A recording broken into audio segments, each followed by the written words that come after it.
टाठियो बच्चों अस्सलामु अलैकुम वरहमतुल्लाहि वबरकातुहू। उम्मीद छन कि अल्लाह ताला सिंद फजल कर्म सहित ऐसियो तुई वारकार अल्लाह ताला थविनो सलामत। टाठियो बच्चों 8वीं जमात हिंद कशरी किताब हुंद सबक छ परान पॉलीथीन।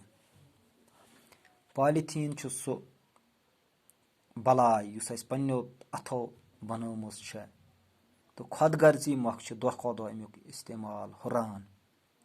यस सैनिस माहौलस ददार वातनवित वारिया बर्बादी कर्मस छ।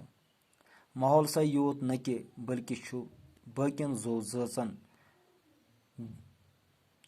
सत सत खास कर सनिस जोस पे ते अमुक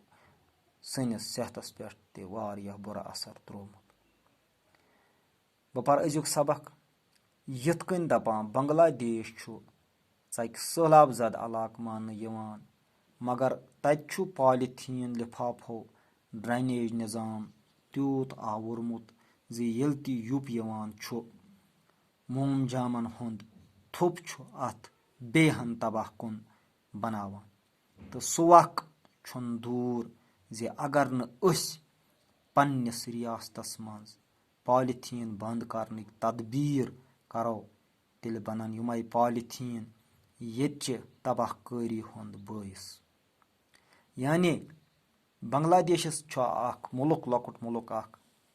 येति वुछान छ अस अथ सैलाब जद इलाक वनान छ मगर येल तते तथ पे नजर त्रावान छ तत किस ड्रेनेज सिस्टमस मज युस ड्रेन तत छ नाले हमसो बदराव आब कड़न बापत नाले छ